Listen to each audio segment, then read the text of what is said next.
अमेरिकी रक्षा विभाग पेंटागन ने कुछ दिन पहले चीन के जिस लॉन्ग मार्च 5B रॉकेट के धरती से टकराने की चेतावनी दी थी, वह आखिरकार हिंद महासागर में आ गिरा है। चीनी मीडिया के मुताबिक यह भारत के दक्षिण पूर्व में श्रीलंका और मालदीव के आसपास कहीं पानी में गिरा है। अमेरिकी स्पेस एजेंसी के डेटा के मुताबिक यह 18,000 मील प्रति घंटा की रफ्तार से धरती की ओर बढ़ रहा था, जिस कारण यह कहां पर लैंड करेगा इसको लेकर पुष्टि नहीं हो पाई थी।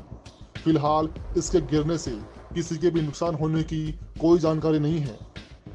इसके धरती पर गिरने की अलग अलग तस्वीरें सामने आ रही हैं। इसकी 4 अलग अलग कक्षाओं की संभावना जताई गई थी, जिसमें से 3 पानी के ऊपर हैं और 1 जमीन पर। 2021-03-5B नाम का यह रॉकेट 100 फीट लंबा और 16 फीट चौड़ा था। वायुमंडल में दाखिल होने पर इसका बड़ा हिस्सा जल गया था और बाकी पानी में जा गिरे हैं।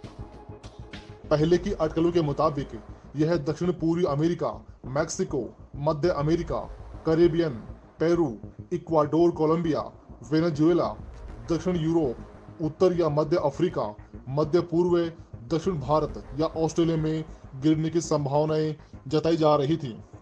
अमेरिकी रक्षा विभाग पेंटागन ने कुछ दिन पहले चीन के जिस लॉन्ग मार्च 5B रॉकेट के धरती से टकराने की चेतावनी दी थी, वह आखिरकार हिंद महासागर में आ गिरा है। चीनी मीडिया के मुताबिक यह भारत के दक्षिणी पूर्व में श्रीलंका और मालदीव के आसपास कहीं पानी में गिरा है। अमेरिकी स्पेस फोर्स के डेटा के मुताबिक यह 18,000 मील प्रति घंटा की रफ्तार से धरती की ओर बढ़ रहा था, जिस कारण यह कहां पर लैंड करेगा इसको लेकर पुष्टि नहीं हो पाई थी।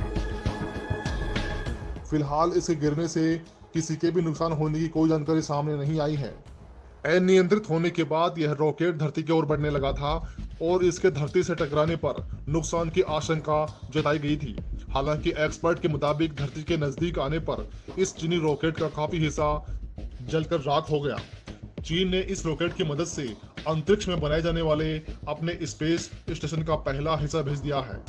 इससे पहले पेंटागन ने मंगलवार को कहा था कि वह चीन के उस विशाल रॉकेट का पता लगा रहा है जो नियंत्रण के बाहर हो गया है और उसके इस सप्ताहांत तक पृथ्वी के वायुमंडल में फिर से प्रवेश करने की संभावना है। चीन के विदेश मंत्रालय के प्रवक्ता वांग वेनबिन ने इस हफ्ते मीडिया को बताया था कि रॉकेट के अवशेष जब पृथ्वी के वायुमंडल में प्रवेश करेंगे तो वे जल जाएंगे। चीन आगामी हफ्तों में अपने अंतरिक्ष केंद्र कार्यक्रम के लिए और रॉकेट भेज सकता है, क्योंकि उसका उद्देश्य अगले साल तक इस प्रोजेक्ट को पूरा करने का है। लॉन्ग मार्च 5B, जिसमें एक मुख्य मंच और 4 बूस्टर शामिल थे, इसे 29 अप्रैल को मानव रहित तियानहे मॉड्यूल के साथ चीन के हैनान द्वीप से हटा दिया गया था।